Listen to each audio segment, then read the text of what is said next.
할렐루야. 하나님께는 영광, 우리들에게는 은혜가 넘치는 귀한 시간이 되기를 바랍니다.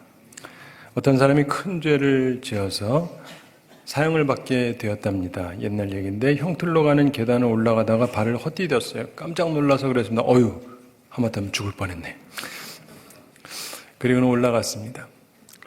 죽기 전에 소원 하나 말해봐라 그랬더니 이 사람이 그러더랍니다. 저 한 번만 살려주세요. 살려줄 수는 없고 대신에 죽는 방식은 선택해도 좋다. 그랬더니 이 사람이 머리가 좋은 사람이요? 이렇게 얘기하더랍니다. 저 늙어서 죽고 싶습니다. 사랑하는 성도들은 살아있다는 건 감사한 일입니다. 그 연세 드신 분도 기억하실 것은 늙어서 죽는 게 복입니다. 일부에도 아멘이 한 명도 안 나왔지만 늙어서 죽는 게 복입니다. 장수가 복입니다. 생각해보면요, 감사한 게 많습니다. 올해 마지막 주일입니다. 정말 다사다난했던 한 해였습니다. 수많은 일들이 있었고 여러 난제가 계속 진행되고 있습니다. 신경 써야 할 일도 많습니다. 그런데 온 세상이 잊고 지내는 보다 중요한 것이 있습니다. 뭐냐? 바로 예수님의 재림입니다. 예수님의 재림이 언제인지는 알지 모르지만 재림이 반드시 오는 사건입니다. 이런저런 일들 미리 대비해야 되는 것처럼 주님께서 오시는 그날을 우리는 준비하고 있어야 합니다. 재림이 늦더라도 우리 개인은 오래지 않아서 주님 앞에 서게 된다는 사실을 우리가 잊지 말아야 됩니다. 많은 사람들이 시간이 많은 것처럼 주님을 영원히 만나지 않을 것처럼 살아갑니다. 근데 착각하면 안 됩니다. 시간은 흐르는 물처럼 흘러갑니다. 주님을 만나기 위해서 준비해야 됩니다. 제가 이곳에 온 지 만 4년이 지나서 5년 차가 되었습니다. 요만큼 딱 3번 하면 제가 은퇴해요. 모든 일에는 끝이 있습니다. 제가 예전에 교회에서 함께 있던 선생님이 계셨어요. 이분이 이제 나중에 목사님이 되셨는데 오늘 우연히 뵙게 됐는데 은퇴하셨답니다. 그래서 옛날에 그분들이 결혼할 때 내가 축가해 줬는데 기억나니요. 생각이 왜냐하면 40년 전 얘기예요. 40년 전이다 보니까 조금 그리고 생각해 보니까 생각이 나더라고요. 완전한 사랑을 불렀는데 목사님의 설교보다 찬송이 더 은혜로웠다고 사모님이 그런 얘기를 하셨습니다. 사랑하는 성도 여러분, 준비라는 게 뭡니까?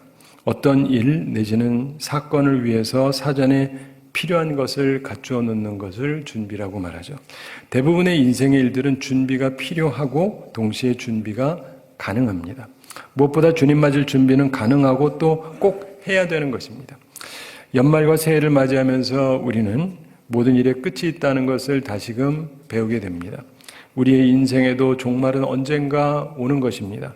오늘 다시금 주님 맞을 준비를 내가 잘 하고 있는지 스스로를 점검해 보는 기회를 갖게 되기를 바랍니다.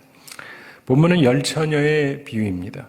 천국과 관련된 비유인데 간단히 설명드리면 신랑을 기다리던 10처녀가 있었다고 예수님께서 비유로 말씀합니다. 그 중에 5명은 등과 기름을 함께 준비했고 5명은 등은 준비했지만 기름을 준비하지 않았다고 예수님이 설명합니다.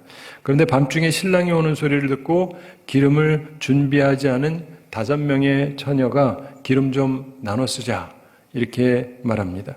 그러나 함께 쓰다가는 모두 다 모자랄 수 있기 때문에 차라리 기름을 사서 오라 이런 말을 듣고 그들이 사러 갔다가 왔는데 늦었다고 문을 열어주지를 않습니다. 그리고 신랑이 내가 너희를 알지 못하노라 이런 말을 했다.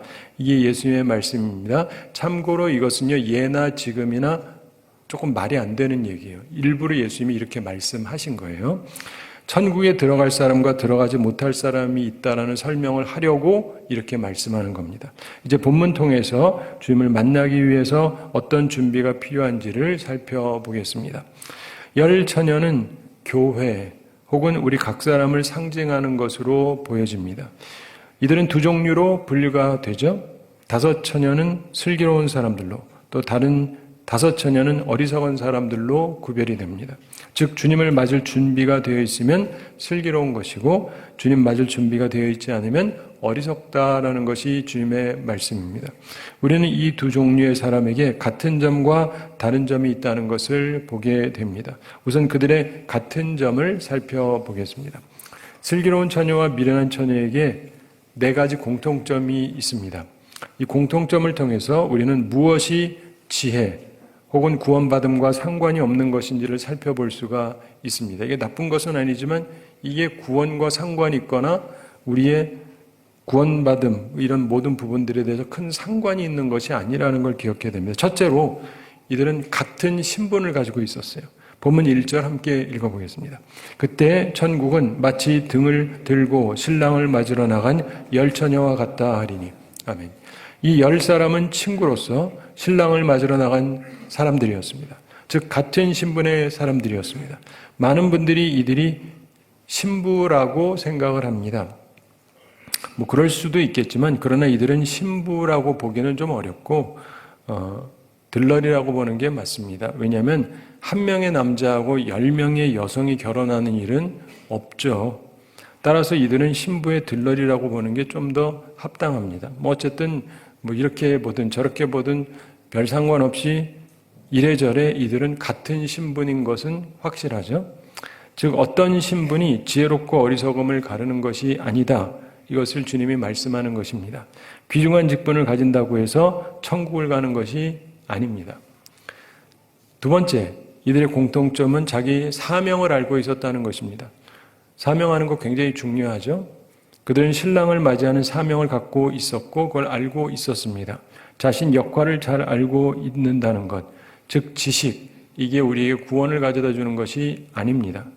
지식이 분명히 필요한데요. 그러나 단순히 안다는 것하고 그것이 우리를 지혜롭게 만들거나 구원해 주는 것이 아니라는 사실은 분명하게 구별해서 이해를 해야 됩니다. 대부분의 학생들은요, 자신의 사명이 공부라는 거 다 알죠? 그러나 단순히 공부해야 된다는 것을 안다고 공부를 열심히 하는 것은 아니지 않습니까? 셋째로 이들의 공통점은 기다리고 있었다는 점입니다. 그들은 나름대로 사명을 가지고 신랑을 기다리고 있었습니다. 이들은 목표가 같았습니다. 좋은 목표예요. 비전을 갖는다는 것, 바른 목표를 갖는다는 것 다 중요합니다. 그러나 단순히 옳고 좋은 목표를 갖는 것이 지혜롭다는 뜻은 결코 아닙니다. 이게 무슨 말이냐? 요즘 많은 기업이나 교회에서 좋은 비전을 갖습니다. 우리도 올해 목표가 있었고 표가 내년에도 있습니다. 그런데 단순히 좋은 목표를 설정하는 것, 좋은 표를 가지고 있는 것, 그것이 지혜가 아니라는 것입니다. 네 번째로 이들의 공통점은 모두 등을 가지고 있었다는 사실입니다. 나름대로 체계를 갖추고 있어요. 표면적으로 갖춰졌습니다. 사람들이 모이면 체계를 잡으려고 노력을 합니다. 조직을 구성하고 회장단 구성하고 임원을 구성하고 뭐 이러는데 근데 조직을 갖추는 것이 지혜로운 것과 미련한 것의 구별점이 아닙니다. 우리 교회에서도 연말 연초가 되면 당회, 재직회, 공동회 이런 것들을 통해서 주요 결정을 합니다. 그런데 이런 조직을 가지고 운영한다는 것이 지혜 있는 삶과 미련한 삶을 가늠하는 요소가 아니라는 것을 기억하시기 바랍니다. 우리는 열 처녀의 공통점을 통해서 어떤 지위, 지식, 비전 혹은 바른 목표, 그리고 체계를 갖추는 것, 이런 것이 참 지혜에 해당하는 것이 아니라는 것을 봅니다. 그런데 이 말을 오해하지 마십시오. 어떤 위치, 지식, 그리고 비전, 체계 이런 것이 필요합니다. 단지 정말 중요한 것, 다른 것 하나, 본문이 이야기하는 기름이 빠지면 이 네 가지 모든 것이 아무리 잘된 것이라 할지라도 미련한 무용지물이 된다는 것입니다. 자, 이제 지혜로운 처녀와 어리석은 처녀의 차이점을 살펴보겠습니다. 우선 미련한 처녀의 특징을 살펴보고 그 다음 지혜로운 처녀의 특징을 살펴보겠습니다.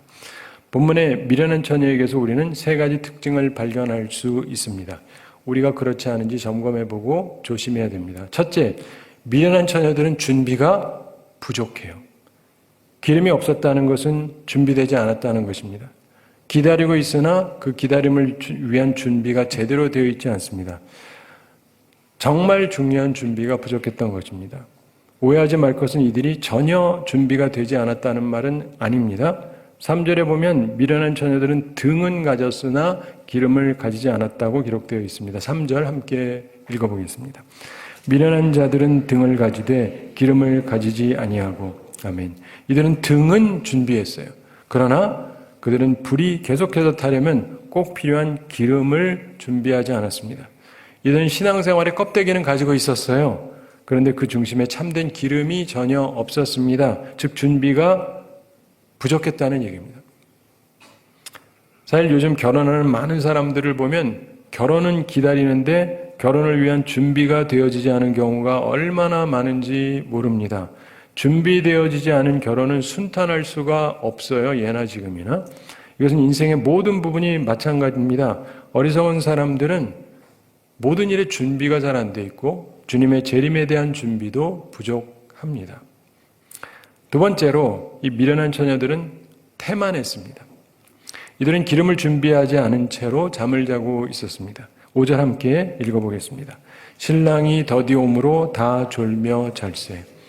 주님을 맞을 준비가 되어 있지 않은데 마음이 편한 사람들이 있어요. 이건 참 문제입니다. 마음이라도 불편해야 준비를 할 텐데 마음이 천하태평입니다. 여러분 공부 잘하는 애들의 특성이 뭐냐? 이게 사람에게는요. 이게 급하다 해야 되겠다 이 생각이 있어야 공부를 하는 거예요. 그래서 공부 잘하는 애들은요. 시간이 많은데도 열심히 하는 거예요. 시간이 많지 않다고 생각하고 꼴찌 하는 애를 보면은요. 시험 바로 보기 전까지 편히 쉬어요. 제가 제 짝꿍이 있었거든요. 전교 꼴찌. 얘는 항상 편해요. 누구보다 편해. 태평해. 자기는 그냥 졸업만 하면 된대. 그런 경우가 있었어요. 고등학교 때. 여러분 우리 살면서 보면 성경에 거짓 선지자의 특색이 나타납니다. 거짓 선지자의 말에 특색이 있거든요. 뭐냐? 평안하다, 평안하다라고만 하는 사람들은 거짓 선지자예요. 잘못하는 사람을 보고도 하나님께서는 우리에게 평안을 주실 거다라고 얘기하는 것, 이게 바로 거짓 선지자의 특색입니다. 근데 재미있는 것은 사실 많은 사람들이 그런 선지자를 원해요. 예전이나 지금이나 미래도 그렇겠죠. 항상 평안만을 말하는 목사님. 그런 말씀을 사람들은 즐기고 굉장히 좋아해요. 그러나 그것은 우리를 죽일 수 있는 것입니다. 태만한 것은 큰 악인 것입니다. 제가 목회하면서 때로 감사하게 생각하는 일이 있는데 어떤 분은 저를 개인적으로 찾아와서 말씀합니다. 가르쳐달라고 그러면서 자신이 잘못되었으면 언제든지 말씀해달라고 그래요. 무슨 말씀이든지 달게 받겠다 그럽니다. 참 귀한 것입니다. 그렇지 않습니까? 근데 어리석은 사람들은 자신을 경성하게 하는 말에 귀를 기울이지 않습니다. 그리고 태만한 삶을 계속 살아갑니다.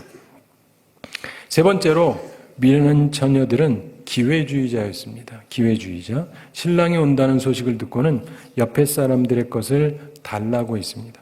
8절 함께 읽어보겠습니다. 미련한 자들이 슬기 있는 자들에게 이르되 우리 등불이 꺼져가니 너희 기름을 좀 나눠달라 하거늘. 아멘.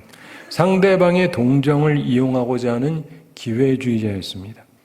이들은 때에 대한 감각을 상실한 사람들이었습니다. 너무 늦게 기름을 사러 갔습니다. 문제는 이미 너무 늦었다는 것입니다.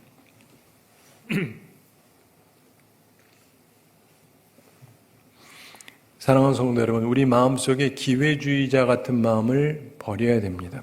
왜 그렇습니까? 우선 최후의 순간에는 이미 늦어버려서 획득할 수 없는 어떤 것이 있습니다. 또한 다른 사람에게 빌릴 수 없는, 도움받을 수 없는 어떤 것이 있습니다. 그리고 좋은 동료와 함께 혹은 좋은 교회에 소속해 있다고 해서 해결될 수 없는 어떤 것이 있습니다. 문을 두드리라 그러면 너에게 열리리라 라고 말씀하셨던 예수님께서 최후 심판날에는 내가 너희를 알지 못하노라 이렇게 말씀하겠다고 말씀하셨습니다. 11절에서 그 후에 남은 처녀들이 와서 이르되 주여 주여 우리에게 열어주소서 합니다. 12절 함께 읽어보겠습니다. 대답하여 이르시되 진실로 너희에게 이르노니 내가 너희를 알지 못하노라 하였느니라. 아멘. 주님은 좋으신 분이셔서 문을 열어주시는 주님인데 심판날에는 열어주지 않겠다고 말씀하세요. 제 얘기가 아니에요. 예수님 말씀입니다. 즉 우리에게 주어지는 은혜, 기한이 제한이 되어 있다는 것입니다. 재림 전에 어떤 준비가 되어 있어야 한다는 것입니다. 이것이 안 된 사람에게는 내가 너희를 알지 못하노라 이렇게 말씀하실 거다. 이게 주님의 말씀입니다. 일단 예수님이 오시면 시간적 여유란 결코 없습니다. 내 마음대로 되어질 수 없습니다. 은혜의 문은 영원히 닫히는 것입니다. 만약 그날이 오늘이라면 여러분은 준비되었다고 할 수 있습니까? 제가 예전에 한국 서울에서 고등학교 때 강남에서 다녔는데 저희 학교가 신흥 명문이었어요. 그래서 서울대 제일 많이 가고 연고대 제일 많이 가는 학교였는데 애들이 똑똑하니까 머리를 매우 이상하게 써요. 이 국민학교, 요즘은 초등학교라고 하죠. 초등학교 때 우리 소풍을 가면 뭐 가져가죠? 김밥, 옛날에 하긴 김밥을 가져갔습니다. 중고등학교 때도 비슷해요. 근데 이제 조금씩 머리가 크기 시작을 하면서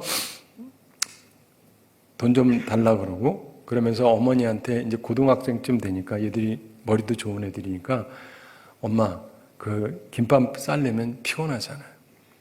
사 먹을 테니까 돈으로 주세요. 그래가지고 용돈을 더 많이 받는 거예요. 무슨 생각으로? 오면 딴 애들 거 뺏어 먹으면 되니까. 그렇죠? 딴 애들 거 뺏어 먹고 난 이 돈으로 챙겨서 놀면 되니까. 그리고 왔는데 그때 갔는데 일이 벌어졌어요. 60명이 왔는데 도시락을 몇 명이 싸왔는지 아세요? 2명. 딱 2명. 대만하면은요 그런 거예요.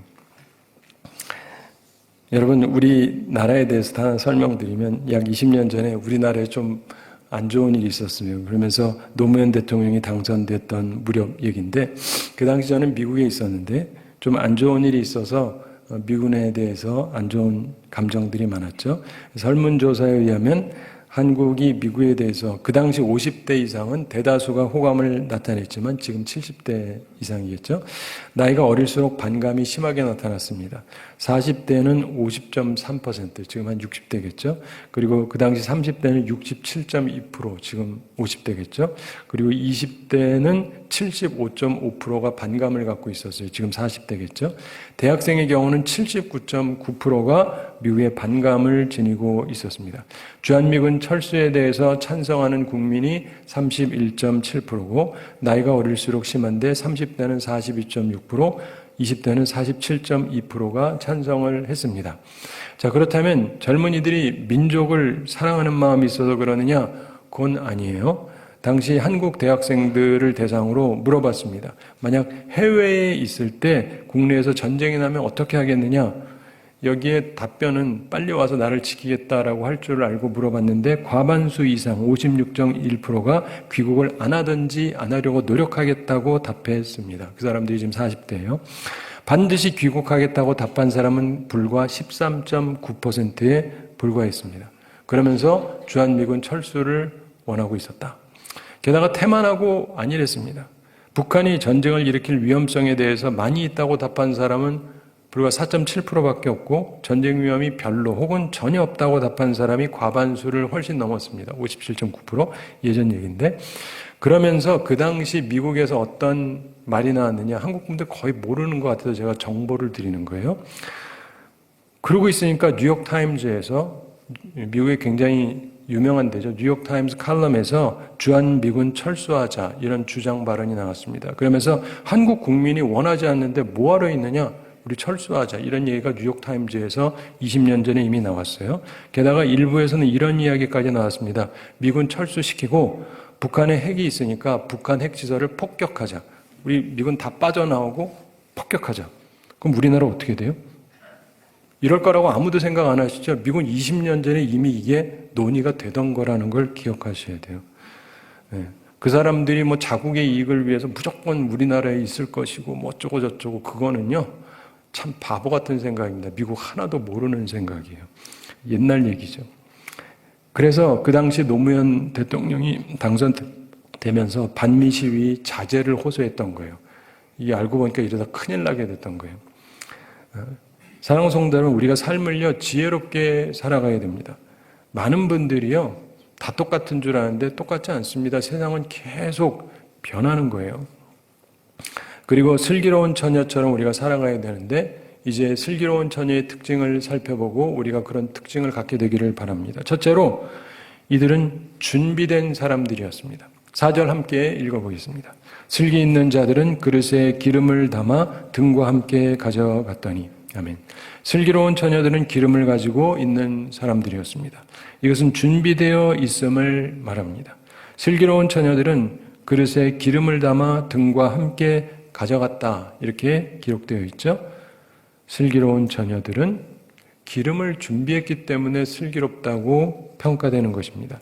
다시 말해서 외면적인 준비만 된 것이 아니라 내면적인 준비까지 되어 있었다는 것을 말합니다. 결국 지혜와 어리석음의 근간은 기름이 준비되어 있는가 하는 데에 달려 있었던 것입니다. 준비, 그것이 중요합니다. 사랑하는 성도들은 준비하는 성도들이 되시기 바랍니다. 여러분, 우리나라가 자력으로 국가를 방어하려면 돈이 얼마 필요한지 아세요? 1조, 2조, 10조, 100조, 아니요 300조가 필요하대요. 이건 문재인 대통령 때 나온 보고서예요. 괜찮을 거다, 말 같지도 않은 소리입니다. 근데 참고로 어거스틴은 여기서 기름은 사랑이다 이렇게 설명을 했습니다. 지혜로운 다섯 처녀는 등잔에 사랑이라는 기름을 준비했습니다. 반면에 어리석은 다섯 처녀는 교만과 아첨의 기름을 준비했다고 설명합니다. 참조만 하시되 주님을 향한 사랑이 있는지 먼저 하나님의 나라와 의를 구하는지 점검해 보시기 바랍니다. 두 번째로 슬기로운 처녀들의 특징은 여유입니다. 여유. 이들은 여유가 있습니다. 5절 함께 읽어보겠습니다. 신랑이 더디옴으로 다 졸며 잘세. 이것은 여유를 말합니다. 참고로 태만과 여유는 표면적으로는 똑같은데 그 내용은 전혀 다른 것입니다. 준비를 철저히 갖추어 놓고 잠을 자는 것은 여유입니다. 그런데 준비 없이 자는 것은 태만입니다. 슬기로운 처녀들은 여유가 있었습니다. 지혜롭게 사는 사람은 미리 준비하기에 여유를 가질 수 있습니다.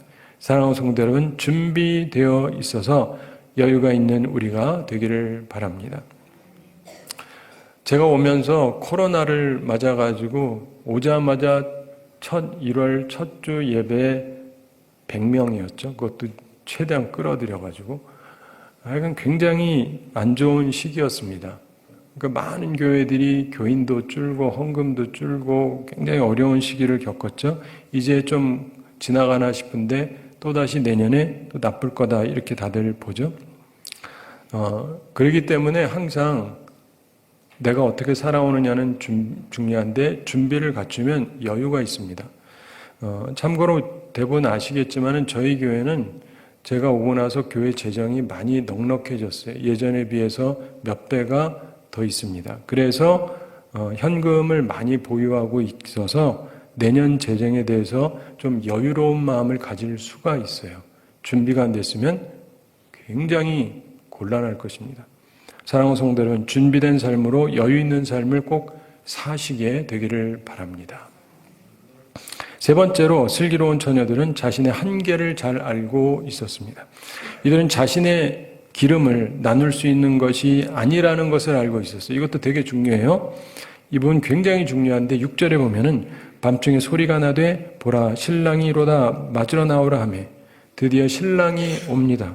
7절에 보면 이에 그 처녀들이 다 일어나 등을 준비할세 이렇게 말씀합니다. 신랑을 맞을 준비를 하는 거죠. 8절에 미련한 자들이 슬기 있는 자들에게 이르되 우리 등불이 꺼져가니 너희 기름을 좀 나눠달라 하거늘. 근데 준비되지 않은 사람들이 나눠달라고 합니다. 자, 중요한 부분 9절 함께 읽어보겠습니다. 슬기 있는 자들이 대답하여 이르되 우리와 너희가 쓰기에 다 부족할까 하노니 차라리 파는 자들에게 가서 너희 쓸 것을 사라 하니. 아멘. 이것은 자신의 한계를 아는 것을 말합니다. 저는 어릴 때 이 성경을 보면서 좀 인색하다 이렇게 느꼈습니다. 근데 어른이 되고서 이것은 자신의 한계를 아는 겸손이라는 것을 알게 되었습니다. 이것은 예수님이 가르치신 중요한 부분 중에 하나입니다. 사랑하는 성도 여러분, 우리가 여유롭다고 해서 한계가 없는 건 아니에요. 주의해야 하는 것입니다. 우리가 재정적으로 넉넉하다니까 막 써도 된다 이런 건 절대 아니에요. 우리의 한계를 알 필요가 있습니다. 중국에서 내려오는 유명한 말 송량지인이라는 말이 있습니다. 모르시는 분은 꼭 이해하시게 되기를 바랍니다. 중국 춘추 전국시대에 송나라가 있었어요. 송나라의 양공, 사실은 양왕이라고 불러도 되는데 이 사람의 실수를 빗대어서 하는 말입니다. 송양, 송나라 양의 그의 인애, 그의 사랑, 어진 마음. 근데 이게 비꼬아서 하는 말입니다. 송나라하고 초나라가 싸우게 됐습니다.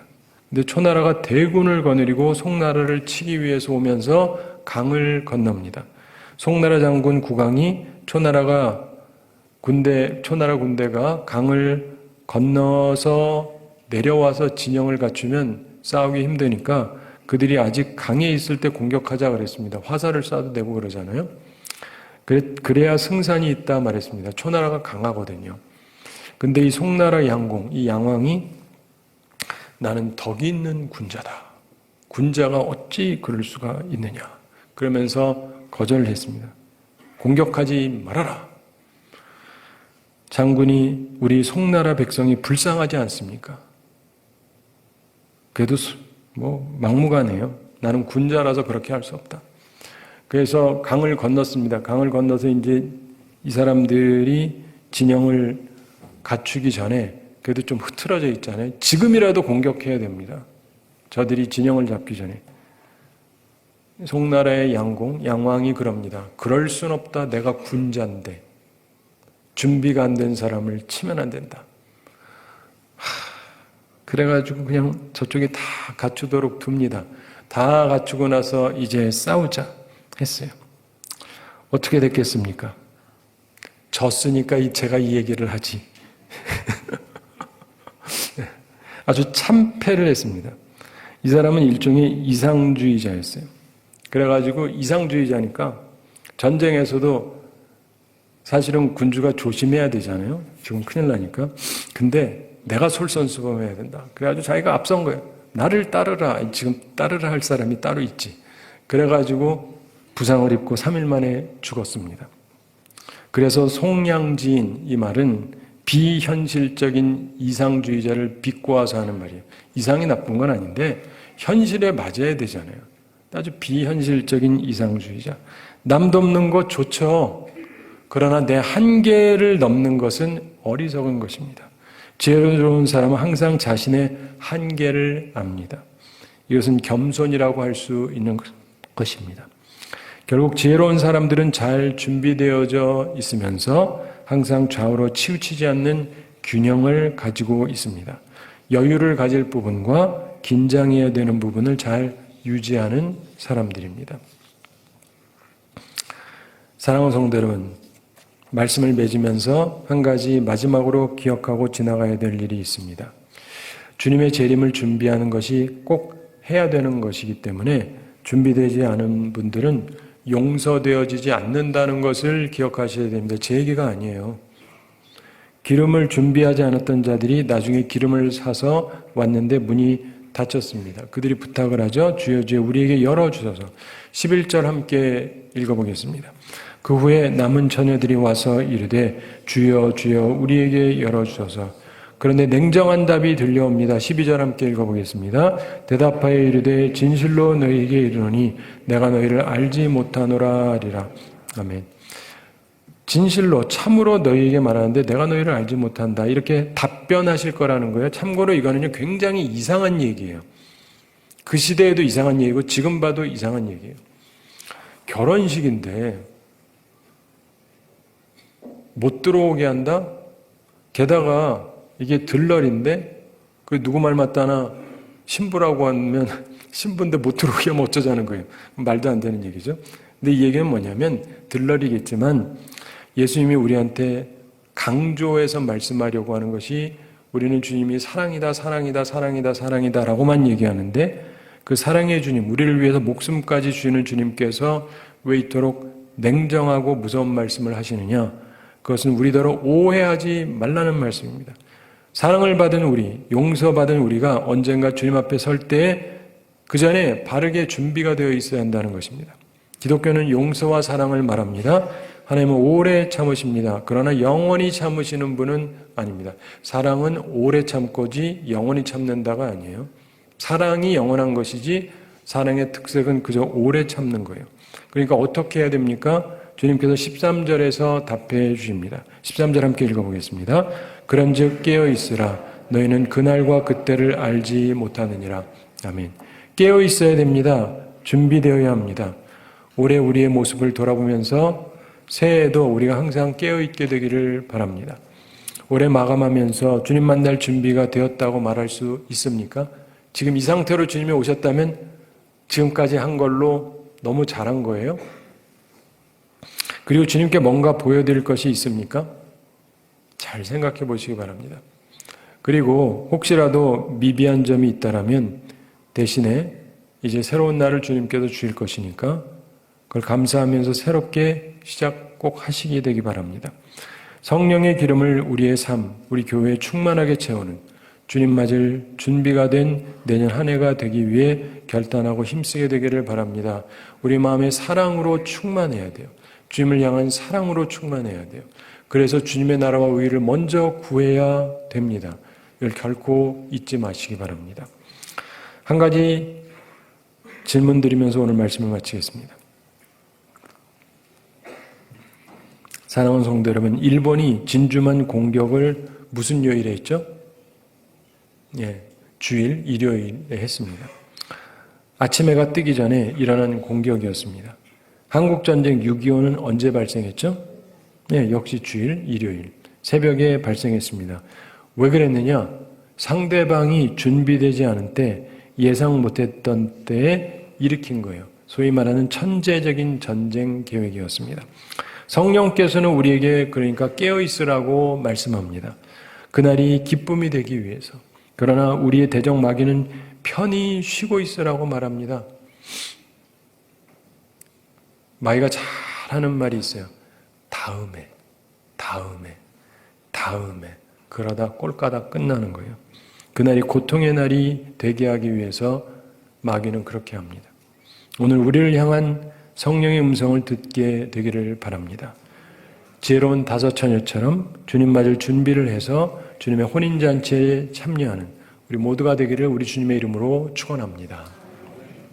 우리 함께 기도하겠습니다.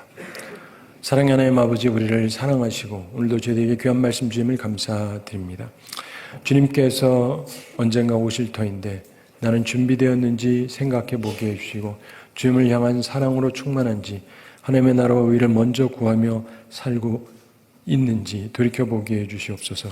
그래서 주님 오실 때 기쁨으로 만날 수 있는 저희들 다 되게 하여 주시옵시고 혹시라도 미비한 사람이 있다면 이제라도 돌이켜서 주님 앞에 온전한 자세를 가짐으로 주님께서 내가 너를 알지 못한다라는 말씀을 듣지 않는 주님 앞에 온전한 삶을 살아가는 저희들 다 되게 하여 주시옵소서.